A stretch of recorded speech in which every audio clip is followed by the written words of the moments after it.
Hello friends, तो आज हम समझते हैं पहले मरो फिर जियो। इसका जो है लास्ट पार्ट है ये, और इसमें पूरा निष्कर्ष समझेंगे कि आखिर क्या है, सभी चीज़ें क्या है आखिर। क्योंकि मैंने लगभग फ़िलोसफी, साइकोलॉजी और साइंस, न्यूरो साइंस, हर हिसाब से, सोशोलॉजी के हिसाब से पूरा 4 पार्ट में अच्छे से समझा दिया है ये क्या, कैसे क्या चीज़ें होती हैं। अब जैसे पहले मरो फिर जियो, इसका तो मैंने मतलब भी बता दिया है कि तुम जो ये प्रकृतिवश जी रहे हो, तुम खुद को कभी समझते ही नहीं कि मैं कौन हूँ।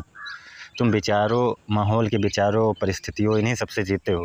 मतलब तुम पूरा कंडीशनिंग तुम्हारी हुई है माहौल और परिस्थिति के हिसाब से। तुम्हारा अपना कुछ नहीं है। शरीर भी दूसरों ने दिया, संस्कार भी दूसरों से आ रहे हैं। तो तुमने कभी ये नहीं सोचा कि मैं हूँ कौन आखिर। मैं तो बस सिर्फ जीवन काट रहा हूँ, क्योंकि और यही सही ही है। क्योंकि ये जो प्रकृति की कंटिन्यूटी है, ये ऐसे ही चलती रहती है। इसमें ऐसे लोग आते रहते हैं, जाते रहते हैं, कई जीव आते रहते हैं, जाते रहते हैं। ये प्रकृति की कंटिन्यूटी है, पूरी चल रही है। उसमें मैं भी आ गया, उसमें तुम भी आ गए। तो ऐसे आते जाते रहते हैं। और उसमें हम क्या कर सकते हैं? हम जाग जाएं, हम देख सकें उन चीज़ों को, ऑब्जर्व कर सकें कि ये जो कंटिन्यूटी है ये चल रही है। मैं भी उसी कंटिन्यूटी का एक प्रोसेस हूँ, मेरा शरीर भी वही उसी का एक प्रोसेस है। अगर इसको मैं देख लूँ जीते जी, कि ये जो इच्छाएँ, वासनाएँ, लालसाएँ, डर, ये सभी चीज़ें, तो ये कंटिन्यूटी चल रही है ना प्रकृति की, उसी के अनुसार ये सभी चीज़ें हो रही है। तो मैं रियलिटी जान पाऊँगा, मैं रियलिटी से जी सकूँगा, मैं ऑब्जर्व कर सकूँगा चीज़ों को। और अगर मैं ऑब्जर्व कर सकूँ चीज़ों को, तो मेरे अंदर से ये डर, ये वहम जो मैं जिसमें जीता रहता हूँ, वो सब खत्म हो जाएगा। यहाँ एक इम्पॉर्टेंट बात ये समझनी है कि फिर मैं हूँ कौन? ये जो प्रश्न है, जैसे कि एक तो होता है कि कह देना अहम ब्रह्मास्मि, वो सब अलग बातें हैं, वो सब दूर की बातें हैं। वो सब चीज़ें, वैसे ब्रह्म के बारे में कुछ कह भी नहीं सकते, तो क्या मैं कुछ हूँ ही नहीं? वो सब मतलब खैर गहरी फ़िलॉसफ़ी की बातें हैं, वहाँ समझने के लिए और ऊपर जाना पड़ेगा। लेकिन पहले इसको समझते हैं कि मैं, ये जो प्रकृति की कंटिन्यूटी चल रही है, इसमें मैं कौन हूँ? क्या मैं कुछ स्वतंत्र हूँ करने के लिए? मैं हूँ कौन? जैसे कि मतलब मैंने शायद किसी वीडियो में ये कहा था कि यदि अर्जुन को भगवान कृष्ण ना गीता का उपदेश देते, तब भी वो युद्ध होता, क्योंकि वो परिस्थिति और माहौल युद्ध का पूरा बन गया था। अब अर्जुन जो है वो मोहवश जो है युद्ध नहीं करना चाहता था, उसको मोह ने ग्रस्त कर लिया था। तो भगवान कृष्ण वहाँ क्या करते हैं उस समय? उसको जगाते हैं। वही वो यही कहते हैं कि ये प्रकृति के गुण जो हैं, ये युद्ध कराएंगे, क्योंकि अब माहौल ही वैसा वहाँ का बन गया। अगर तू युद्ध से हट जाएगा, तू नहीं करेगा युद्ध, तो मतलब बाद में बहुत पश्चाताप करेगा, क्योंकि युद्ध तो तुझे करना ही पड़ेगा। क्योंकि अब ये उसी मोड़ पर लाकर खड़ा हो गया है, माहौल उसी मोड़ पर लाकर खड़े हो गए हैं। तो मैंने वहाँ पर यही कहा था कि मतलब युद्ध तो होता ही, लेकिन जैसे अर्जुन पहले अटैचमेंट से जुड़ा था, डर से जुड़ा था, तो बाद में क्या हुआ कि ज्ञान प्राप्त होने के बाद, गीता का ज्ञान देने के बाद, उसमें अटैचमेंट नहीं रही और डर ख़त्म हो गया। तो आराम से युद्ध किया, क्योंकि वो भले ही वो बहुत बलशाली था, लेकिन वो जो है मोहग्रस्त होने से उससे धनुष भी नहीं उठ रहा था। तो भले अर्जुन अगर भाग जाता मैदान छोड़कर, तो क्या युद्ध नहीं होता? युद्ध होता। हो सकता है पांडवों की हार भी हो जाती, क्योंकि अर्जुन जो है मेन योद्धा था। लेकिन वो माहौल ऐसा बन गया था, वो माहौल युद्ध का था, तो युद्ध होता ही। युद्ध ऐसा नहीं है कि नहीं होता। इसलिए मैंने उसमें कहा था कि युद्ध होता, क्योंकि इसका मतलब क्या है, फ्री विल है मेरे पास। मैं इस बात पर आना चाहता हूँ, क्योंकि अर्जुन से भगवान कृष्ण यही कहते हैं कि हे अर्जुन, ये जो मेरी माया है, त्रिगुणमयी माया, ये बहुत कठिन है, इससे पार पाना बहुत कठिन है।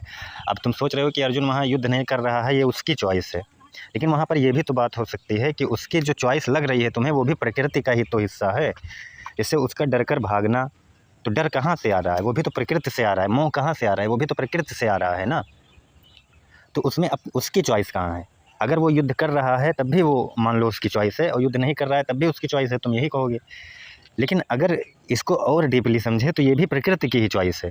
प्रकृति ही, क्योंकि ये विचार, ये डर, ये कहाँ से जन्म ले रहे हैं? ये प्रकृति से ही तो जन्म ले रहे हैं, प्रकृति के ही तो गुण हैं ये। इसलिए तो गीता में भगवान कृष्ण कहते हैं, मेरी प्रकृति के ही 3 गुण हैं ये, सत्वगुण, रजोगुण, तमोगुण। तो हे अर्जुन, तो युद्ध करेगा या नहीं करेगा? ये गुण तुझसे करवा लेंगे, वो काम मतलब होगा ही, तुझसे करवा लेंगे। मतलब अगर वो युद्ध नहीं कर रहा है, तब भी प्रकृति के गुणों के अनुसार ही कर रहा है, नहीं कर रहा है युद्ध। ये बात है मेरे कहने का मतलब है। तो तुम मतलब इस लेवल पर जब तुम नहीं जागे हो, मेरे कहने का सीधा मतलब है, जब तुम ऑब्जर्व नहीं कर पा रहे हो चीज़ों को। जागे है का मतलब क्या है? जागने का मतलब ये थोड़ी मेरा कहने का मतलब है कि कोई प्रकाश प्रकट हुआ और तुम जाग गए, ऐसा नहीं है। ऐसा कभी मत समझना।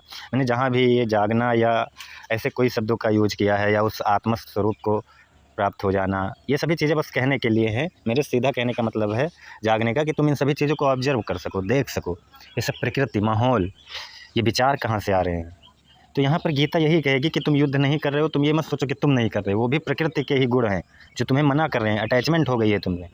तो वही भगवान कृष्ण क्या कहते हैं अर्जुन को, इसीलिए ज्ञान देते हैं कि अर्जुन तो युद्ध कर या ना कर, दोनों मतलब प्रकृति पर ही आधारित है, तेरा वहाँ पर कोई डिसीजन नहीं है। तो बस सिर्फ देख ले, इसको ऑब्जर्व कर, अपने विचारों को देख कि वो जन्म कहाँ से ले रहे हैं, तुझे ये मोह कहाँ से आया, तुझे ये डर कहाँ से आया, यही बातें कहते हैं। इस समय तुझे ये मोह कहाँ से प्राप्त हुआ, तो उसको देख पहले। तो अर्जुन को जब पूरा गीता का ज्ञान देते हैं तो अर्जुन को यही पता चलता होगा कि ये जो मोह है ये प्रकृति से आ रहा है, ये माहौल से आ रहा है, इसमें मेरा कुछ नहीं है। तो युद्ध हो ना या ना हो वो अलग बातें हैं, युद्ध होता या ना होता वो अलग बातें हैं, लेकिन जो है अर्जुन को यही समझाते हैं कि तू देख यहाँ पर, ये जो तुम ना भी कर रहा है ये भी प्रकृति का हिस्सा है। तू कौन है, तुझे ये पता भी नहीं है, लेकिन इस समय जो तू है वो तू नहीं कर रहा है, वो प्रकृति ही सब कुछ कर रही है। तो युद्ध करेगा तब भी प्रकृति, नहीं करेगा तब भी प्रकृति, वो सब प्रकृति के ही गुण हैं। कुछ लोग यहाँ कहेंगे कि फिर मैं कुछ करूँ ही ना, तो इस बात पर भी मैंने बताया है वीडियोज़ में, मुझे ध्यान नहीं है मैंने क्या बताया होगा, लेकिन मैं कुछ करूँ ही ना, तो तुम्हारा ये कुछ ना करने का विचार भी प्रकृति ही है और कुछ करना भी प्रकृति ही है। मतलब ये सब एक हिसाब से नेचर के द्वारा कंडीशनिंग किए गए हो। तुम जिस माहौल प्रकृति में रह रहे हो वैसे ही तुम्हारा विचार रहेगा। तुम सिर्फ क्या कर सकते हो, अगर तुम जागरूक हो तुम उसको ऑब्जर्व करो, अपने विचारों को ऑब्जर्व करो, बस ऑब्जर्वेंस, वो जागरूकता वो तुम्हारे हाथों में है। बाकी यहाँ तो प्रकृति बस सब कुछ होता है, तो क्या ऑब्जर्व करने से चीज़ें बदल जाती हैं, इस बात को समझना है यहाँ पर। जैसे मैं अगर अपने विचारों को ऑब्जर्व करने लगूँ या देखने लगूँ या दृष्टा बनूँ, जो वेदांत में कहते हैं, तो क्या मैं कुछ भी बदल सकता हूँ? मतलब क्या मैं जैसे जो होना है मेरे साथ उसको मैं बदल सकता हूँ? क्योंकि युद्ध जो वहाँ हो रहा था कुरुक्षेत्र में, वो युद्ध तो होना ही था, क्योंकि माहौल ही वैसे थे। तो अर्जुन क्या वहाँ से यदि चला जाता तो युद्ध नहीं होता? हो सकता है नहीं होता। मान लो अर्जुन उस माहौल से हट जाता, अर्जुन ना करता युद्ध फिर, लेकिन वो माहौल वहाँ का युद्ध होता, भले ही पांडव हार जाते। क्योंकि ऐसा नहीं है कि तुम बंध गए हो, मेरे सब कुछ कहने का मतलब, मैंने बहुत जगह कहा है कि सब कुछ तय है। इसका मतलब ये नहीं कि तुम्हारा भविष्य या कुछ भी लिख कर रखा जा चुका है। मेरा मतलब है तुम उस माहौल, उस परिस्थिति के हिसाब से, तुम जो कंडीशनिंग है उस समय की, उस माहौल के अनुसार सब कुछ तय है तुम्हारा। जैसे अगर अर्जुन उस जगह पर रहेगा कुरुक्षेत्र में, तो युद्ध तो होगा ही, और अर्जुन भी करेगा युद्ध, भले ही वो डर से करे, मौत से करे, हार जाए, वो बात अलग है। लेकिन अगर उस जगह पर है, उस माहौल, उस परिस्थिति में खड़ा है, तो युद्ध होगा। यही बातें भगवान कृष्ण उसको समझाते हैं। और यदि वो उस माहौल से हट जाए, तो यदि अर्जुन उस जगह से हट जाए तो क्या युद्ध होगा फिर भी, भले ही अर्जुन उसमें ना शामिल हो, लेकिन उसका हटना भी उस युद्ध से, मैं यही कह रहा हूँ कि उसका हटना भी उस प्रकृति के गुण के ही वो है। वो मोह कहाँ से आया उसको, वो प्रकृति के गुण से ही तो आया। वो डर कहाँ से आया, वो चिंता कहाँ से हुई, वो सब प्रकृति के ही गुण हैं। मतलब एक हिसाब से देखें तो यहाँ फ्री विल क्या है? तुम सोच रहे हो कि मैं यहाँ से, इस माहौल से छूटकर उस जगह चला जाऊँ, तुम, ये मेरी फ्री विल है। अगर मान लो तुमको किसी ने गाली दी, तुम्हें गुस्सा आया, तो इसमें फ्री विल कहाँ है? उसने गुस्सा तुम्हें दिलाया, मतलब तुम उसके गुलाम हुए, उसने तुम्हें गुस्सा दिलाया, तुम्हें गुस्सा आया, तो इसमें फ्री विल तुम्हारी कहाँ हुई? अब तुम्हारी फ्री विल क्या है कि तुम तुरंत उस पर रिएक्ट कर दो। तो ये तो मान लो तुम एकदम उसी के कंडीशनिंग हो। लेकिन यदि तुम उसको ऑब्जर्व करो कि देखो उसने मुझे कुछ कहा इसलिए मुझे गुस्सा आया, मैं उसे ऑब्जर्व कर रहा हूँ, मैं देख सकता हूँ उस गाली को, उस कुछ भी चीज़ों को जो होती है, तो क्या मैं उसको चेंज कर सकता हूँ? मैं चाहूँ तो मैं उसे तुरंत जवाब दे सकता हूँ। दूसरी बात, मैं उसको ऑब्जर्व कर सकता हूँ कि उसके कहने से मेरे अंदर ये चीज़ें चेंज हुई, मुझे गुस्सा आ रहा है। तो मैं तो ये कंडीशनिंग हो गई ना, उसने गुस्सा दिलाया इसलिए मुझे गुस्सा आया, उस माहौल में प्रसन्नता है इसलिए मुझे प्रसन्नता हो रही है। तो ये तो पूरा मतलब हम प्रकृति के एकदम, नेचर के एकदम गुलाम होते चले जा रहे हैं। तो इसमें क्या हमारी जागरूकता है? हमारी जागरूकता क्या है कि मैं उन विचारों को देख सकूं कि विचार आए कहाँ से, उसने कहा या उस माहौल से हमारे विचार जन्मे, तो ये सत्य होगा, उस माहौल से हमारे विचार जन्मे। तो हमारी जागरूकता क्या है? मैं उसको देखूं कि ये गाली वहाँ से आई और विचार वहाँ से मुझे गुस्सा वाले आए, तो इससे होगा क्या? इससे होगा क्या कि मैं उन विचारों को देख सकूँगा और उन चीज़ों को मैं बदल सकूँगा फिर। जैसे मतलब देखो, एक तो ये होता है तुम तुरंत रिएक्ट कर दो, तो वो होता है प्रकृति, बस तुम कर दिए। और ये जागरूकता भी प्रकृति का ही हिस्सा है एक हिसाब से, क्योंकि तुम्हारा मन ही तो देख रहा है उसको, खुद को तुम्हारा मन ही देखेगा, जो कि साइंस कहता है। लेकिन वेदांत कहता है यहाँ पर वो दृष्टा कोई और है, लेकिन वो भी अलग लेवल की बात हो जाती है, उसका कोई नाम रूप रंग ये सब नहीं होता, वो एक शब्द दे देता है कि चलो वो कोई और है, बाकी वो भी यही बातें करता है।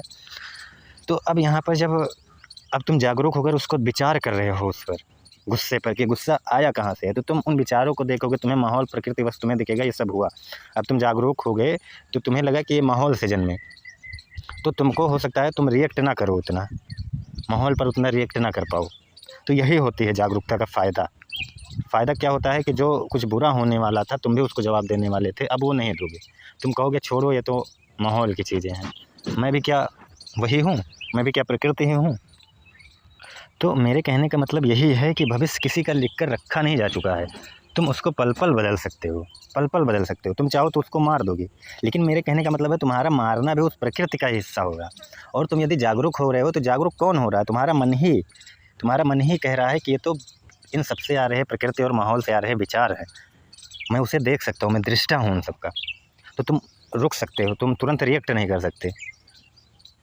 तो ये जो जागरूकता होगी ये तुम्हें शांति देगी, सुख देगा कि मैं माहौल प्रकृति तो नहीं हूँ, क्योंकि ये तो पल पल बदल जा रहे हैं, मेरे विचार पल पल बदल जा रहे हैं, दूसरों के कुछ कहने पर बदल जाते हैं।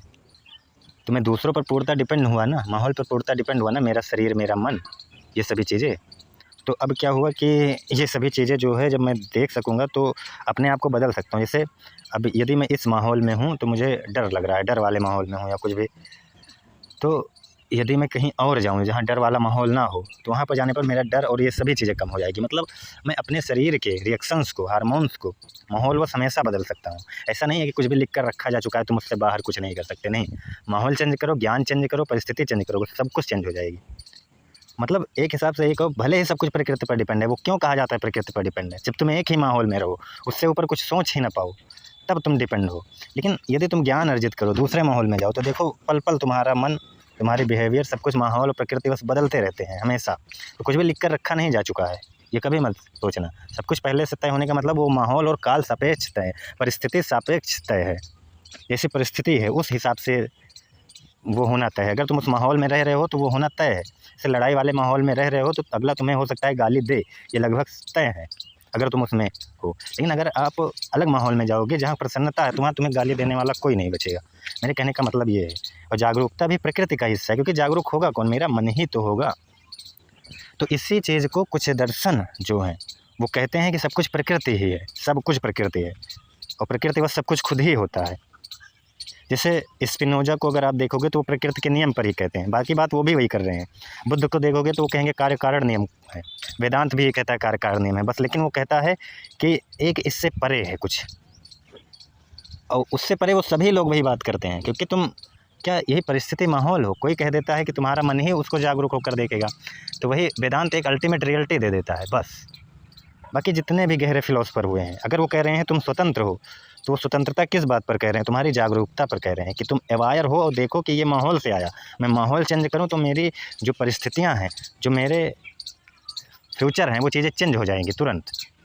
मतलब तुम पल पल चेंज हो सकते हो तुम अपनी जागरूकता को जानकर। लेकिन तुम वही माहौल परिस्थिति में घुसे पड़े हो, तुम्हारे अंदर जागरूकता बिल्कुल है ही नहीं, तो तुम कहाँ से कुछ भी चेंज कर सकते हो? तुम उसी में बस लौट रहे हो, एक हिसाब से प्रकृति बस बह रहे हो।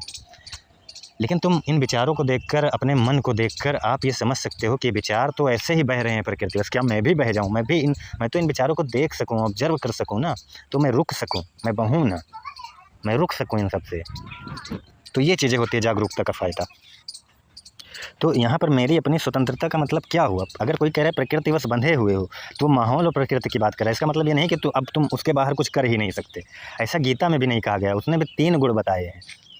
और इसका मतलब ये नहीं कि तुम बंध चुके हो किसी एक गुण से, नहीं। तुम जिस प्रकृति, जिस माहौल में जाओगे, जैसे तुम्हारी प्रवृत्तियाँ होंगी, वैसे ही समझ लो तुम रिएक्ट करोगे, ये होता है। इसका मतलब ये नहीं कि गीता कह रही है तुम किसी एक गुण से बंध गए हो, नहीं। अर्जुन क्षत्रिय था, उसका गुण जो लड़ाई झगड़ा था, ये तो बात सही है, लेकिन यदि वो चाहे तो उसको बदल भी सकता है, वो कल को ब्राह्मण बन सकता है और नहीं करेगा ये सब। ऐसा नहीं है कि तुम बंध चुके हो प्रकृति में। यदि स्वतंत्रता की बात की जा रही है तो यही कि तुम देख सको कि ये प्रकृति बस सब कुछ होता है, और मैं इनसे अलग भी सोच सकता हूँ। यदि मैं सोच सकूँ तो, समझ सकूँ तो, इन विचारों को देख सकूँ तो मैं इन प्रकृति से अलग काम कर सकता हूँ। जैसे मैं इस माहौल में रहकर ये काम कर रहा हूँ, दूसरे माहौल में मैं दूसरा काम भी कर सकता हूँ। ये होती है स्वतंत्रता, ये होती है जागरूकता, कि अपने विचारों को देखकर अपने भविष्य को भी तुम बदल सकते हो। अल्टीमेट रियलिटी तो अलग बातें हैं, तो मैंने पहले भी बात की। अल्टीमेट रियलिटी क्या हुआ? अल्टीमेट रियलिटी का मतलब ये है जो वेदांत कहता है, वो तो ये भी कहता है, फिर उसके बारे में तुम कुछ जान भी नहीं सकते, वो अकल्पनीय है। अवर्णनीय है, अफसोस है, अदा है, ऐसे ऐसे वर्ड कर देता है उस आत्मा को, उस ब्रह्म को, उस सुपर कॉन्शियसनेस के लिए। वो क्यों ऐसा कहता है? इसका मतलब ये नहीं कि कहीं कोई अल्टीमेट रियलिटी रखी है, मुझे उस चीज़ को प्राप्त करना है। ऐसा नहीं है कि वो रखा है मुझे उस आत्मा को प्राप्त करना है। आत्मा कहाँ प्राप्त करने योग्य है? वो तो ये भी कह देता है। वो बस क्या कह रहा है, उसकी कोर फिलॉसफी समझो। वो यही कह रहा है कि तुम चलो उसको पाने के ही वजह से, तुम उस चीज़ को प्राप्त करने की वजह से तुम इन विचारों को देखो तो कम से कम प्रकृतिवश जो आ रहे हैं। इसका मतलब ये नहीं कहें कि कोई अल्टीमेट रियलिटी बैठी हुई है, उसका वर्णन नहीं है, वो अकल्पनीय है, तो कैसे तुम उसको प्राप्त कर सकते हो? वो तो बस एक शब्द दिया गया है कि तुम वहाँ तक जाओ, तुम इस प्रकृति को समझो। प्रकृति को समझने के लिए वो एक शब्द दिया गया है कि देखो कि ये प्रकृतिवश सब कुछ हो रहा है, और ऐसा नहीं तुम एकदम से उस प्रकृति के गुलाम ही हो गए हो। वही तो एक बातें आती है कि तुम ऑब्जर्व करो ना इन चीज़ों को, तुम ज्ञान लाओ, ऑब्जर्व करो, देखो ये विचार कहाँ से जन्मे। तो विचार जो है माहौल से जन्मे, तुम्हें पता चलेगा। और क्या मैं इन विचारों को चेंज कर सकता हूँ? चेंज कर सकते हो, तुम माहौल बदलो, विचार भी चेंज हो जाएंगे। तो इसमें फिर एक क्वेश्चन आता है, फिर मैं हूँ कौन जो ये विचारों को देख रहा हूँ, चेंज कर सकता हूँ ये वो? तो इसमें फिर वेदांत कह देता है तुम वही रियलिटी हो जिसका कोई अता पता ही नहीं है। और साइंस क्या कह देता है? साइंस भी वही बातें कह देता है, बस वो थोड़ा शरीर लेवल पर कह देता है कि तुम ब्रेन सिस्टम हो। और ब्रेन सिस्टम क्या मतलब? जो कंटिन्यू चल रहा है, उसका भी कोई एक पॉइंट नहीं है जिसको तुम पकड़ सको कि ये है वो भी पल पल बदल रहा है।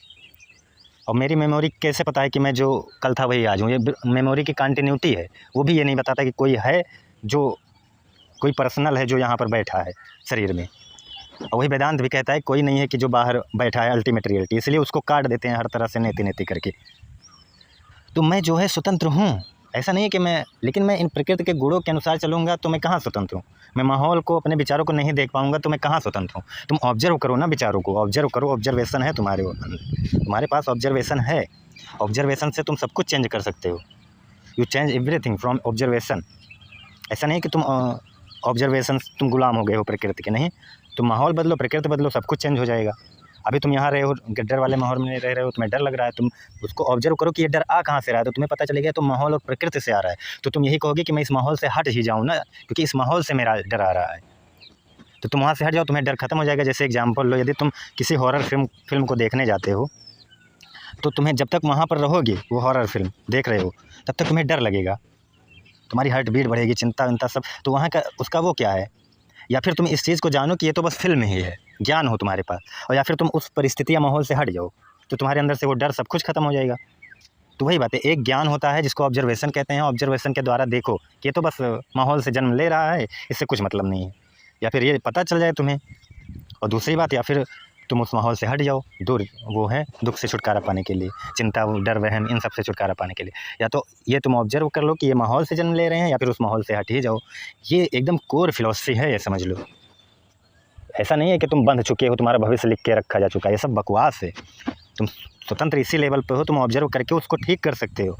ऐसा नहीं कि वो अब होगा ही होगा। जैसे अर्जुन युद्ध नहीं करता तो वो अर्जुन नहीं करता, वो चला जाता, वो माहौल चेंज कर लेता, परिस्थिति चेंज कर लेता। लेकिन हो सकता है वो वहाँ उतनी भीड़ बटुर चुकी है, युद्ध होना ही सही था, इसलिए भगवान कृष्ण कहते हैं तो युद्ध कर, क्योंकि अब नहीं करेगा तो वो ज़्यादा दिक्कत करेगा तुम्हें। और बाद में उसको दिक्कत होती है, वो माहौल चेंज करके चला जाता, लेकिन बाद में उसका मन तो यहीं लगा रहता ना, क्योंकि उसके भाई, उसके सब कुछ यहीं पर हैं। इसलिए कहते हैं तो युद्ध कर। इसका मतलब ये नहीं है कि, क्योंकि उस माहौल में युद्ध होना लगभग तय ही था, बस यही बात है। इसलिए कहते हैं कि तू युद्ध कर और देख, तू उन विचारों को देख कि कहाँ से ये मोह आ गया तुम्हें। वो परिस्थिति से आया है, और जब अर्जुन देखता है कि वो परिस्थिति से आया है, तब वो लड़ता है, तब उसको डर नहीं लगता, मोह नहीं रहता, चिंता नहीं रहती। तो ये चीज़ें हैं, मेरे जगाने का जो मतलब है वो यही है कि तुम विचारों को देखो। विचारों को देखने के बाद तू ये समझेगा कुछ भी तय नहीं होता, तू उसको चेंज कर सकता है, तू गुलाम नहीं है। ये चीज़ है यहाँ पर। और अल्टीमेट रियलिटी का मतलब यही है कि तू उस लेवल पर जा, तू विचारों को देख, कुछ अल्टीमेट रियलिटी होगी जो तुझे मिलेगी। इसका मतलब ये नहीं वो सच में मिलेगी ही मिलेगी। अरे तुम विचारों से स्वतंत्र हो जाओगे, तुम्हारे अंदर डर, लोभ, मोह, ईर्ष्या, ये सभी चीज़ें खत्म हो जाएगी, तू जीवन को जी सकेगा। फिर ये जीवन जो तू जी ही नहीं रहा है, तो मरने से ही डर रहा है, तो लोभ, मोह, ईर्ष्याओं में ही फंसा है, तुझे पता ही नहीं है कि जीवन है क्या, मैं हूँ कौन। मैं हूँ कौन का क्या मतलब है? तू वही है जो है इस समय, बस वही है। तुझे डर लग रहा है तो डर ही है, तुझे चिंता हो रही है तो चिंता ही है। मतलब ब्रेन फंक्शन जो कह रहा है साइंस ना, वही है तू। तो कुछ ऐसा नहीं है, वो मेमोरी की कंटिन्यूटी है जो तुम्हें याद रखे हुए है कि तू कुछ है, लेकिन तेरे अंदर कुछ ऐसा नहीं है। अरे एक बच्चा जन्म लेता है, उसके साथ वो अहम भाव भी जन्म लेता है कि मेरा शरीर, लेकिन धीरे धीरे वो माहौल में रहते रहते उसके अंदर उसकी कंडीशनिंग ऐसी हो जाती है कि उसका अपना शरीर ही पूर्णता हो जाता है। अहम भाव बच्चे में भी होता है, लेकिन बहुत कम मात्रा में, बस शरीर लेवल पर, कि उसके शरीर को टच करोगे तो उसको दर्द होगा, ये तो शरीर के रिएक्शन है ही, लेकिन उसमें बहुत कम अहम भाव होता है। इसलिए बच्चा शुरू में ज़्यादा दुखी नहीं होता, बस जब उसके शरीर को कष्ट होता है तभी वो रोता चिल्लाता है। लेकिन जैसे जैसे वो माहौल से, कंडीशनिंग से गुजरता रहता है, वैसे वैसे उसकी जो है चिंताएं, ईर्ष्याएं, लोभ, वासनाएं ये सभी बढ़ती हैं और बिना मतलब के दुख उसके अंदर आता है। तो अध्यात्म का मतलब मैंने बहुत बार कहा है, दुख को दूर करना होता है। कोई ब्रह्म की प्राप्ति नहीं होती कि कहीं कोई ब्रह्म है उसको तुम प्राप्त करो, कहीं कोई आत्मा है उसको तुम प्राप्त करो, नहीं। वो तो एक शब्द है, सिर्फ दे दिया गया है कि तुम इन प्रकृति को ऑब्जर्व कर सको और तुम ये समझ सको कुछ इससे बाहर भी है, मैं कुछ कर भी सकता हूँ। लेकिन तुम कब कर सकते हो? जब विचारों को ऑब्जर्व करोगे तभी कर सकते हो, नहीं तो नहीं कर सकते। तुम गुलाम हो परिस्थिति के, तुम गुलाम हो प्रकृति के।